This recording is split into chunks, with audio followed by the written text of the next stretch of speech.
2 जनवरी 1492 को जब गरनाता के आखिरी मुसलमान हुक्मरान अबू अब्दुल्ला ने अल-हमरा की चाबियां ईसाई बादशाह फेर्डिनेंड और मलिका इजाबेला अव्वल के हवाले की तो यूरोप की आखिरी मुस्लिम रियासत भी खत्म हो गई। ईसाई फातिहीन ने मुआहदे के तहत मफ्तूह मुस्लिम आबादी को मजहबी आज़ादी की यकीन दहानी कराई थी, लेकिन ये वादा ज्यादा अरसा कायम न रहा और वहाँ रह जाने वाले मुसलमानों को या तो स्पेन छोड़ने का कहा गया या फिर मजहब की तब्दीली का रास्ता अपनाने का हुक्म दिया गया।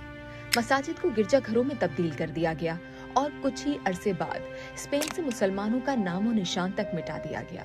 यहाँ तक कि कदीम हमामों तक को भी निशाना बनाया गया। सदियों से स्पेन के शहरों में अवामी हम्माम मौजूद थे। ये हम्माम मुसलमानों के दौर की यादगार थे, जहाँ लोग न सिर्फ नहाते थे बल्कि बैठकर बातें करते, आराम करते और मेल जोल बढ़ाते थे। मगर मलिका इजाबेला की नजरों में ये हम्माम पुरानी मुस्लिम तहजीब की अलामत बन चुके थे, जिसे वो जड़ से खत्म करना चाहती थीं। मलिका इजाबेला अव्वल खुद को एक नई मसीही रियासत गरनाता की बानी समझती थीं।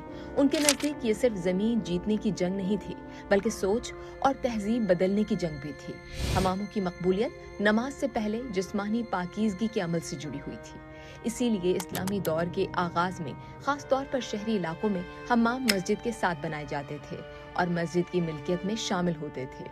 इनसे हासिल होने वाली आमदनी मस्जिद की देखभाल पर खर्च की जाती थी। कहा जाता है कि दरबार के मुशीरों ने मलिका के सामने दीगर दलाइल के साथ ये दलील भी पेश की कि ज्यादा नहाना बीमारी फैलाता है और गर्म पानी जिस्म को कमजोर करता है। इस दलील के पीछे वजह ये थी कि उस दौर के यूरोप में ये ख्याल आम हो चुका था। आखिरकार मलिका ने शाही फरमान जारी कर दिया कि गरनाता के शहरों के ज्यादातर अवामी हम्माम बंद कर दिए जाएं। एक एक करके हम्माम बंद होने लगे। जिन दरवाजों से कभी भाप निकलती थी उन पर ताले लग गए। वो बेंच जहां लोग बैठकर घंटों बातें करते थे, शहर की एक पुरानी आवाज खामोश हो गई। लोग पहले हैरान हुए, फिर आहिस्ता आहिस्ता इस नई रियासती सोच के आदी हो गए।